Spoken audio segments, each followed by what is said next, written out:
Have you ever had your family turn their backs on you because you dared to live differently? In this video, you follow Mara, a woman who was abandoned by her family for buying a rundown house instead of funding a vacation for her sister. But what makes this story special isn't the betrayal, but how Mara quietly rebuilt her life from the pieces, with unconditional kindness and unseen resilience. This isn't just a touching story, it's a reminder. Never judge someone by their appearance. If you've ever found yourself having to choose between being accepted and being yourself, this video is for you. Watch until the end. You won't just hear a story, you might see yourself in it. The house looked even worse than the listing photos, but Mara Bell had never owned anything that was truly hers. The gravel crunched beneath the old tires of her compact sedan as it made its final, reluctant turn into the narrow driveway. Gray clouds hung low over Skyline Estates that late November afternoon, casting everything in a dull, pewter light. The house at the end, if it could still be called a house, sagged slightly to one side, as if weary from decades of holding itself upright. The roof dipped in the middle like it had sighed and given up. 2 windows were boarded, the others smeared with grime and shadow. A warped screen door flapped gently in the wind, a metal sigh in the quiet. Mara sat in the driver's seat a moment longer than she needed to. The engine ticked as it cooled. Rain hadn't started yet, but the air smelled like it wanted to.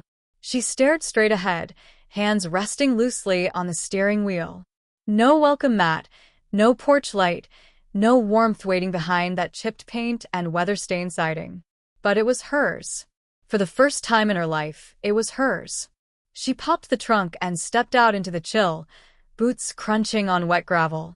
The wind tugged at the edges of her coat, an old army surplus piece with thinning cuffs and one broken button near the collar. From the trunk, she pulled out a folded camping chair, the same one she used on late-night study breaks in college, back when dorms still felt too loud and libraries felt too far. It was a little rusted now, one hinge reluctant. She unfolded it beside the sagging porch and sat. The silence was full, not empty. Not hostile, but not quite welcoming either. She wrapped her arms around herself and watched as her breath puffed and vanished in the cold air. She thought about not calling it junk, even in her mind, but the word had stuck.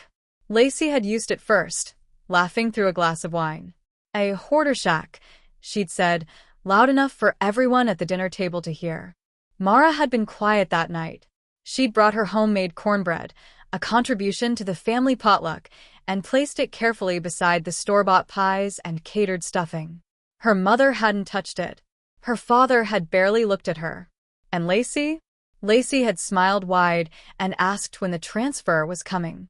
"You said you'd wire the money last week," their father had said, not unkindly but with the weight of expectation, like she'd somehow already agreed. Like silence was consent.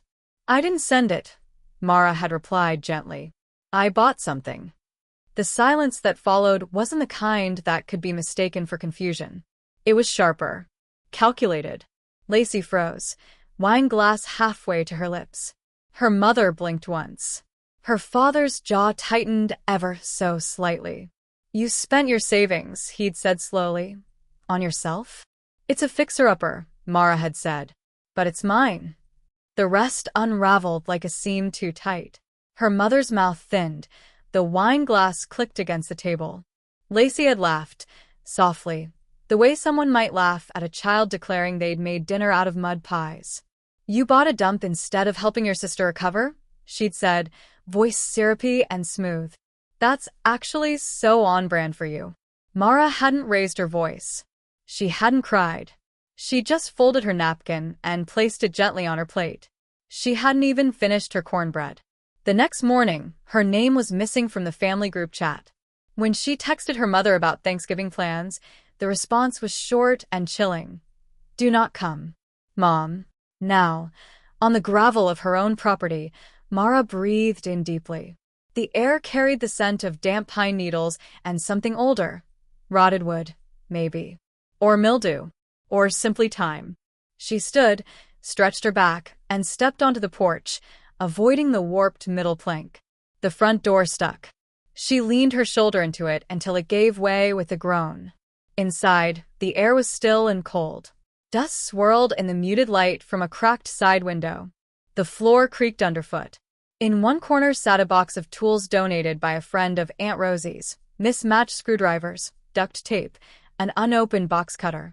From her bag, she pulled a single curtain, blue, faded, with tiny floral prints. It had once hung in her college dorm, across a shared window that overlooked a loud parking lot and a pizza shop that stayed open until 2 a.m. She stepped up on the rusted step stool left by the last tenant and tried to wedge the rod into the frame. It didn't hold. It slid sideways, then popped loose and clanged to the floor. She winced. Her elbow had grazed the peeling paint.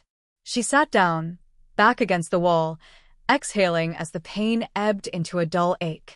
Looking up at the ceiling, she traced cracks like constellations, trying to connect something bigger out of the fractured mess. She remembered her 16th birthday. Her mother had carried out a cake, bright pink frosting and cheap candles.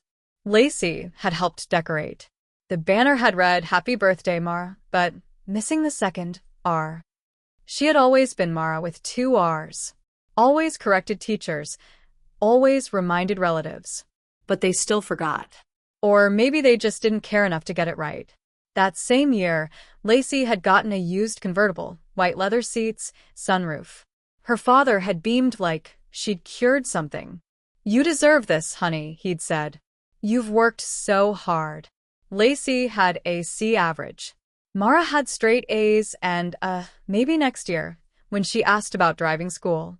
She ran her fingers over the linoleum floor, cracked, stained, uneven.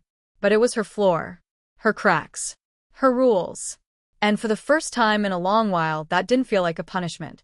Her phone buzzed against her thigh. A message. "No love, Mom." That was all it said. No punctuation. No flourish. Just erasure. She didn't delete it. She didn't reply either.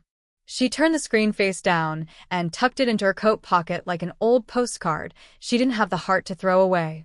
The wind picked up outside. The curtain, now lying limply on the floor, fluttered slightly, catching a breeze through a gap in the siding. She watched it sway, then slowly got to her feet. In the distance, a door creaked open across the street. A figure appeared, older, short silver curls, robe pulled tight. The woman lifted a steaming mug to her lips and watched quietly from her porch, head tilted just so. Mara didn't wave. She didn't look away either. A single curtain fluttered in the cracked window, and across the street, a neighbor watched, coffee in hand, curious and quiet. The knock came just after sunrise, sharp, confident, and carrying the scent of expensive perfume. Mara had been in the middle of measuring the kitchen window when it happened. She still held the bent tape measure in one hand, the metal edge barely hooked on the splintered sill. A pot of water warmed quietly on the stovetop, steam starting to rise from its dented lid. She hadn't been expecting anyone, certainly not this early and not with that kind of knock. 3 crisp raps that echoed with intention, not inquiry. She froze, breath caught somewhere in her throat. Outside, the wind had settled, and the morning light filtered pale and golden through the cracked window panes. For a moment, she thought maybe it had been a bird or a shifting shutter. But then it came again. 2 knocks this time, sharper. She set the tape measure down carefully and moved to the front door, peeking through the small, warped pane. There, framed perfectly in the hazy glow of dawn, stood her sister Lacey. Even from behind the screen, she was unmistakable. Her hair was pulled back in a slick bun that caught the light. Oversized sunglasses shielded half her face, but her smirk was visible from a mile away. She wore a cream-colored trench coat belted tightly at the waist, and one stiletto heel tapped the porch's concrete edge with rhythmic impatience. Mara hesitated, one hand on the doorknob, the other resting against her chest. She hadn't seen Lacey since the night of the fallout. Not in person. Not since that smirk had been accompanied by the words, "You bought a dump instead of helping me reset?" She opened the door slowly. "There she is," Lacey said brightly, stepping back half a pace as if to take in the full spectacle. "The homeowner." Her tone stretched the last word like taffy, turning it into something faintly mocking. She didn't wait for an invitation. She turned slightly toward the neighbor's yard. Mara thought she saw a curtain twitch across the street and called out in a stage voice, "Mom says she's really let herself go. But you know, some people just need their little rebellions."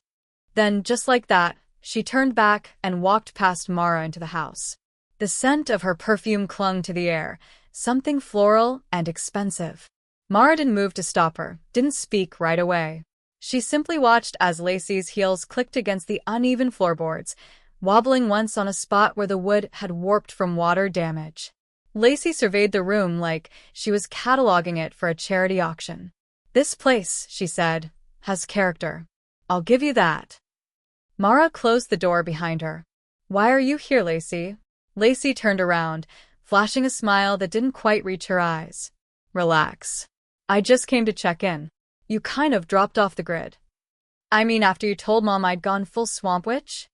Lacey clicked her tongue and walked slowly around the room, running a finger along a dusty shelf and then immediately wiping it on a tissue from her purse. "You know I didn't mean that literally," she said. "I figured you just needed some space. And honestly, Same. a little distance has been good for me."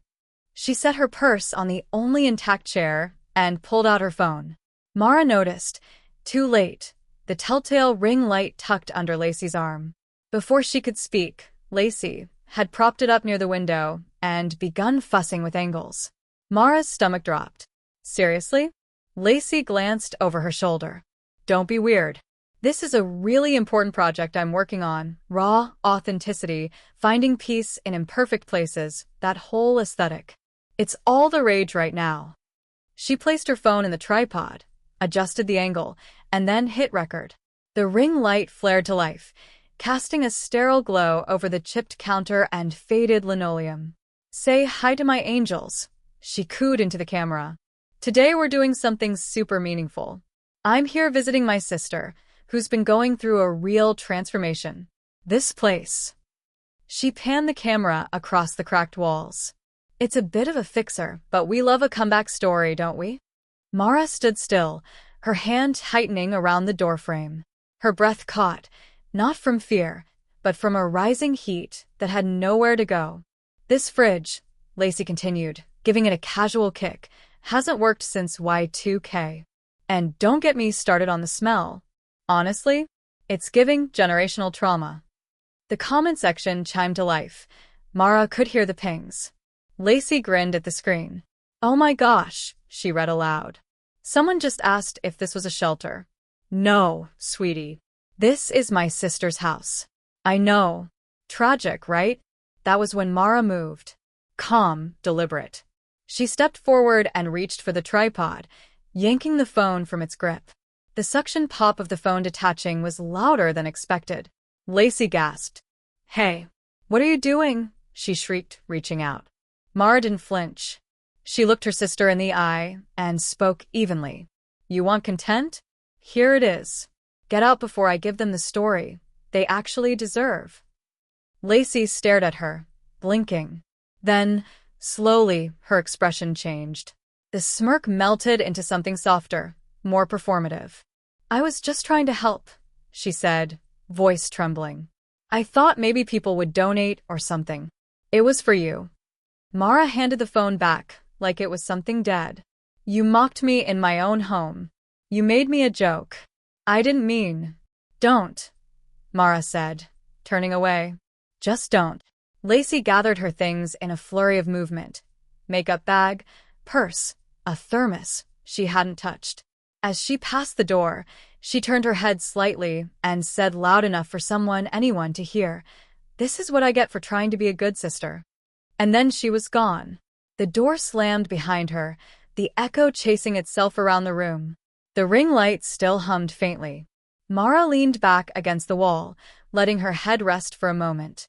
Her hands shook, not from fear, not even from anger, though that simmered, low and steady, but from something else. Relief, maybe. Or the sobering clarity that comes when someone shows you exactly who they are, and you finally, truly believe them. Outside, the wind stirred the trees. Across the street, Mara caught a flicker of movement through the window. The same woman, silver curls, thick robe, coffee cup now nearly empty. Still watching. But this time, she nodded once, slow. A gesture neither approving nor nosy. Just present. Mara exhaled. Tomorrow, she told herself, she'd start on the gutters. Maybe paint the back door. Little things. One at a time. She picked up the curtain from the floor where it had fallen the day before and folded it neatly. Outside, the morning brightened, a little at a time. The photo was grainy, but it was unmistakably her. Mara, hunched over a garbage bag, frozen in someone else's story. She had only gone online to check the weather.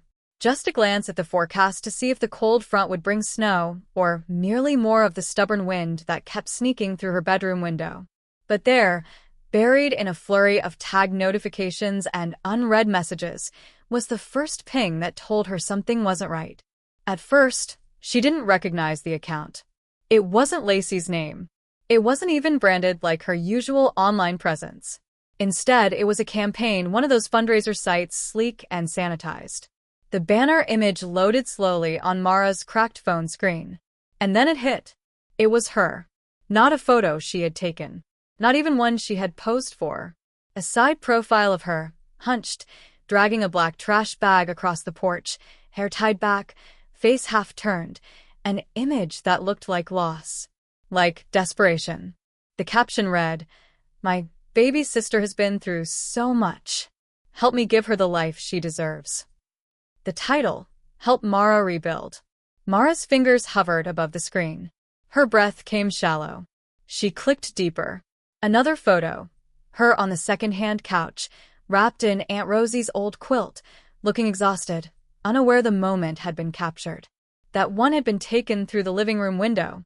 A place she'd considered safe. She scrolled faster. Embedded in the page was a quote that made her skin prickle. "It breaks my heart to see her living like this. I had to do something." The fundraiser had already raised over $18,000. She looked at the recipient details. Callista Vale, PayPal, withdrawal linked to her business account. Lacey. She didn't even use her real name. Mara stood up, pacing her small living room. The floor creaked beneath her bare feet. Her hand still clutched the phone like it might shatter from the pressure. Her thoughts raced in circles. How long had it been up? Who had seen it? Why hadn't Lacey said anything? She opened their most recent text thread. The last message from Lacey had been over a week ago. "Hope you're keeping warm in there. Let me know if you need anything, like real insulation, lol." No mention of the fundraiser. No permission asked. No heads up given.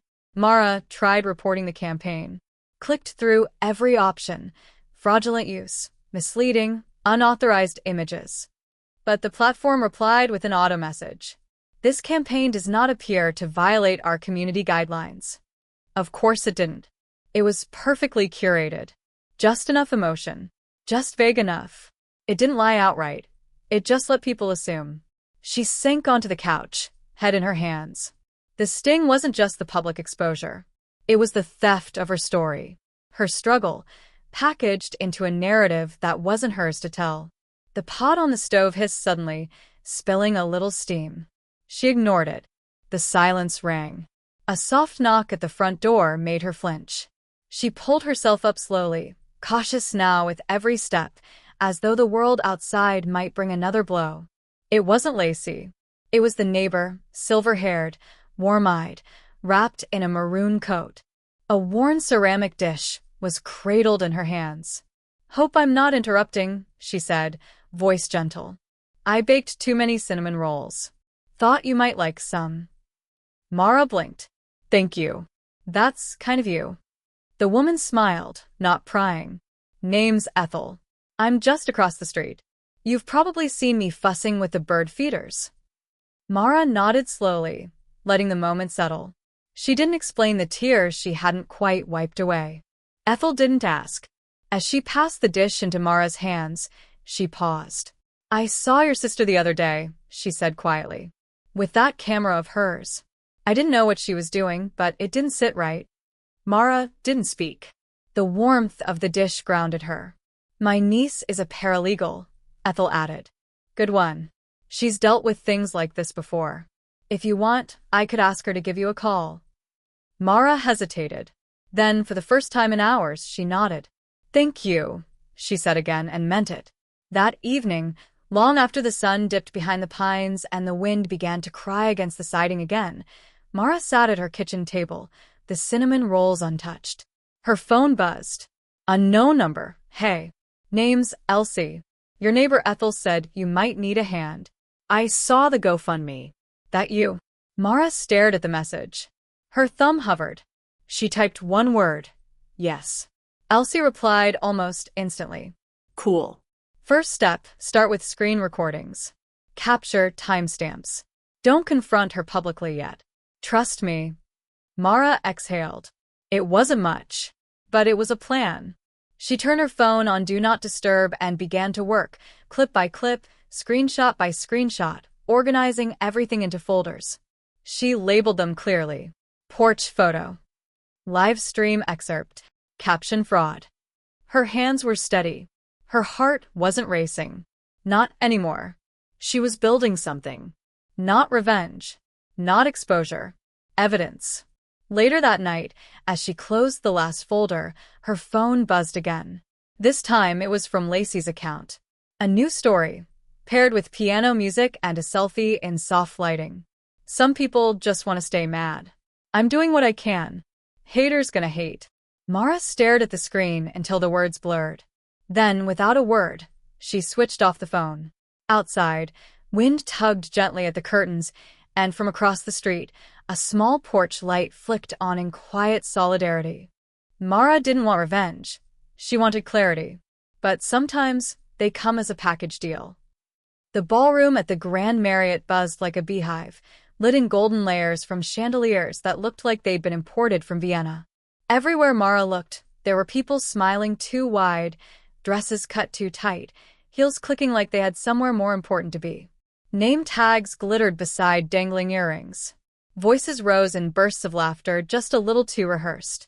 The sign above the main doors read Lacey Cares, healing families, one heart at a time. Mara adjusted the locket at her throat. Silver, tarnished, something her mother once called flea market junk. Tonight it felt like armor. She sat near the back, tucked behind a faux ficus and a woman in a velvet shawl who kept refreshing her Instagram feed. No one noticed Mara. That was the plan. Up on stage, Lacey held court. She was radiant under the warm lights, wearing a gown that shimmered in champagne tones, her makeup perfect, voice perfectly pitched for the handheld mic. If Mara hadn't known better, she'd have thought this was a wedding or a coronation. Thank you for coming, Lacey said, waving delicately to the room like a benevolent queen. Tonight isn't about me, it's about all of us. About family, about healing. Mara had to give it to her. She knew how to work a room. The audience was rapt. Phones were already raised, live streams quietly humming along. One of the local news anchors leaned forward at a front table, pen poised. Behind Lacey, a massive screen flickered to life. A slideshow began. Soft piano music played as images rolled. Smiling children, a soup kitchen, letters in crayon reading, "Thank you, Miss Lacey." Then came a photo of Mara's house, cropped tightly, colors filtered to look dreary. The caption read, "Every family deserves a safe space to grow." Mara sat perfectly still. Then, as if fate had fumbled the cue, or perhaps delivered it exactly on time, the next slide didn't match the tone. It was a text message, projected 10 feet high. Let her rot in that dump. I gave them the GoFundMe link for PR. A silence rippled. Some thought it was a glitch. A murmur passed like wind through tall grass. Then another slide appeared. She's good for sympathy points. Keep the cameras low. Show the cracks. Lacey froze. Her hand hovered midair. Her mouth parted, but no sound came. The audience didn't breathe. The slideshow looped back to children, but it was too late. Phones rose. Whispers hissed. Someone gasped. The local anchor dropped her pen. Lacey turned toward the screen, blinking. She tried to laugh. Sorry, folks. Tech issues. Wrong file. No one laughed. And then, before anyone could recover, A woman rose from a corner table, tall, gray-haired, deliberate in every step. Aunt Margaret. She walked past the clattering forks, the frozen smiles, up the steps to the mic. She didn't look at Lacey. She didn't need to. "I was asked to speak tonight about hope," she said, voice low but firm. "About family. About rebuilding trust." Lacey shifted, one foot behind the other, ready to bolt. "For too long," Margaret continued, "this family has smiled in public and shamed in private. We've clapped for those who perform. We've forgotten the quiet ones who carry the weight." She paused. You could hear the ice in a guest's glass settle. "I won't pretend anymore," Margaret said. "Tonight, I stand not with what looks pretty on a flyer, but with what is right." She stepped down from the stage, her dress brushing against the carpet like the rustle of leaves. Without hesitation, she crossed the ballroom and knelt to embrace Mara. It wasn't a show. It wasn't a performance. It was a long, full, proud hug. The kind of hug you give someone you should have held a decade ago. The cameras snapped. "Not for Lacey." Someone whispered, "That's the sister." Another added, "No, that's the real story." Mara didn't cry. She didn't smile either. She just breathed. She felt Margaret's arm tighten briefly before letting go. Behind them, Lacey's heels rang out against the marble as she turned and walked off stage. Her train caught on a chair leg, snagging the hem. She didn't stop. The slideshow cut to black. No farewell speech. No closing prayer. Just silence, loud and full. As the ballroom stirred, alliances shifted. Some guests clapped. Some simply stood in awkward clusters, unsure of what had just happened, but certain they would retell it. Mara remained in her chair. The locket at her neck warmed against her skin. Margaret leaned in one last time. "You don't have to fix what they broke. Just live like it never owned you." Mara nodded. The room began to thin. Someone passed her a business card with quiet discretion. A journalist? A donor? She didn't look. She rose slowly and walked to the exit, her heels soft against the carpet. She didn't turn around. Didn't look for Lacey. Didn't care if the cameras were still rolling. Outside, the city buzzed on, indifferent to the small revolutions unfolding behind banquet doors. Mara pulled her coat tighter and stepped into the night, not triumphant, not bitter, just free. For the first time in years, Mara woke up and didn't brace for impact. The light came soft through the patched window, slanting in golden lines across the wooden floor.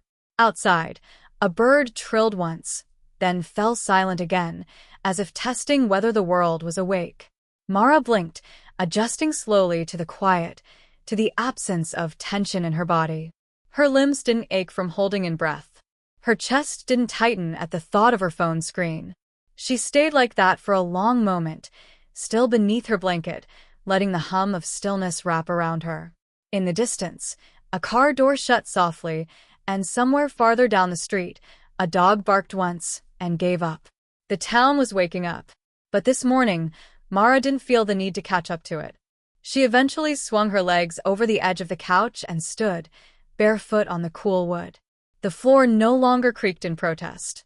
It welcomed her weight now, steady under each step. A light breeze slipped through the slightly cracked window and carried with it the scent of damp earth, late autumn leaves, and something sweet, maybe cinnamon. She moved into the kitchen, her favorite corner of the house now. The mismatched tiles were clean. The old kettle sang its usual off-key tune. She poured herself a mug of coffee and leaned against the counter, eyes unfocused. The curtain fluttered gently beside her, the same one she had wrestled with that first cold evening. Now it hung straight, anchored by a new rod and two tiny screws she bought with a handful of saved-up coins. It didn't look like much, but it held. A knock came at the door. Not sharp, not intrusive, just a soft series of taps, like a gentle hello. She opened the door to find Ethel, wrapped in a quilted coat, holding a brown paper bag and a small glass jar. "Morning," the older woman said. "Brought you some apple butter and biscuits. You still look too thin." Mara smiled, touched more by the gesture than the words. "You always bring the best things." Ethel shrugged.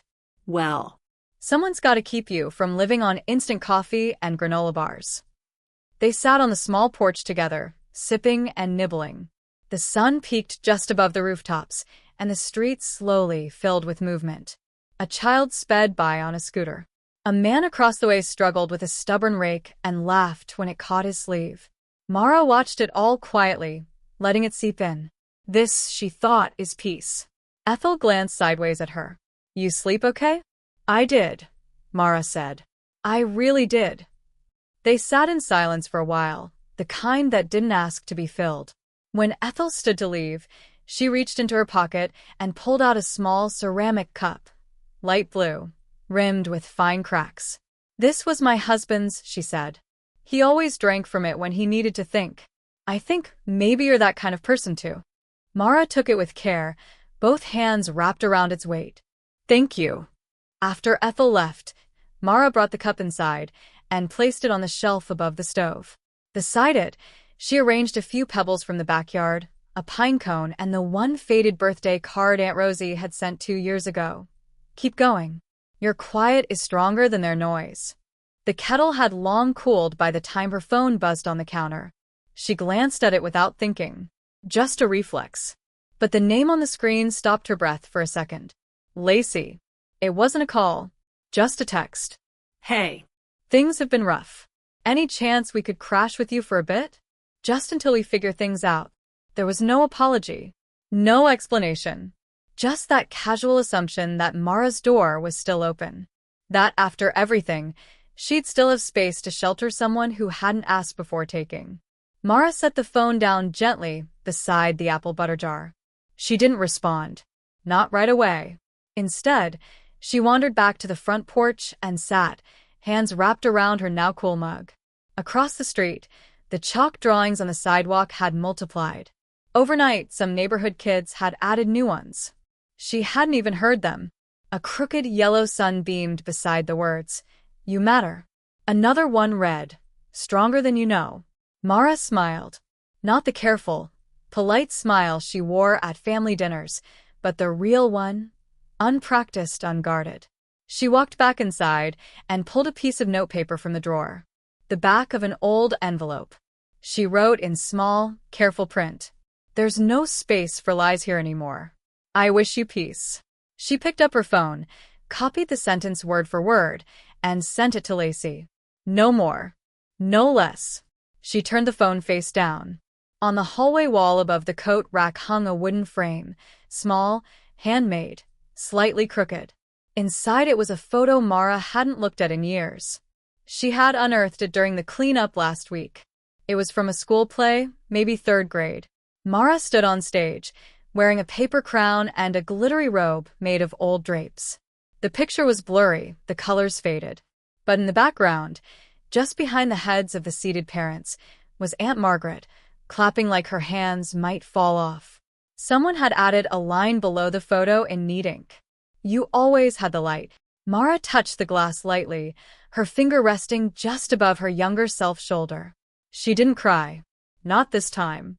Instead, she picked up her sweater and stepped outside again, where the children's laughter floated down the block and the chalk sun smiled up from the pavement. There was still work to do. A broken hinge on the back gate. A flower bed that needed turning. But the stillness inside her? That could stay. The junk house they mocked had turned into something no one could steal. Her life. The sky was the color of soft denim that morning, streaked with wisps of cloud like chalk on a blue slate. The trees, nearly bare now, reached their spindly fingers into the air, and sunlight pooled in wide circles across the pavement. Mara stood at the edge of her yard, hands on her hips, watching as 2 neighborhood boys lugged a sack of leaves toward the compost pile near the back fence. They waved when they saw her. She waved back. It was cleanup day in Skyline Estates, a quiet community tradition that had existed long before Mara moved in. She wasn't sure who started it. Maybe the HOA, maybe Ethel, maybe just time itself. But this year, for the first time, she had set out a table of lemonade and brownies at the curb, laid a checkered cloth over it, and wrote a small sign in marker, "Help yourself." Community's sweet enough already. People came slowly at first. A young couple with a toddler, a retired postman who now walked laps for exercise, 3 teens with earbuds and rake handles in hand. They didn't ask Mara why she was there. They didn't ask about the GoFundMe or the gala. They just smiled and said thank you, passed her a cup, and went on with their chores. At midday, she wiped her brow with the sleeve of her sweater and leaned back against the porch railing. It no longer chipped paint onto her elbow. She'd sanded and sealed it last week. The neighborhood felt different now. Not because it had changed, because she had. Ethel crossed the street, a small basket hooked on her arm. "Busy morning," she said, handing Mara a folded dish towel. "Margaret stopped by while you were out back. Said she left something by your door."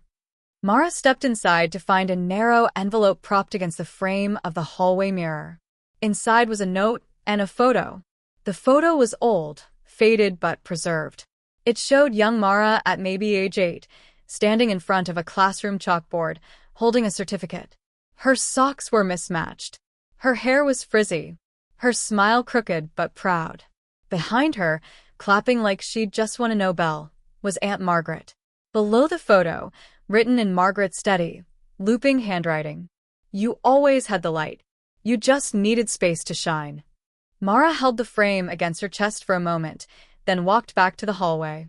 Above the coat rack hung the earlier picture from the school play, the one with the paper crown.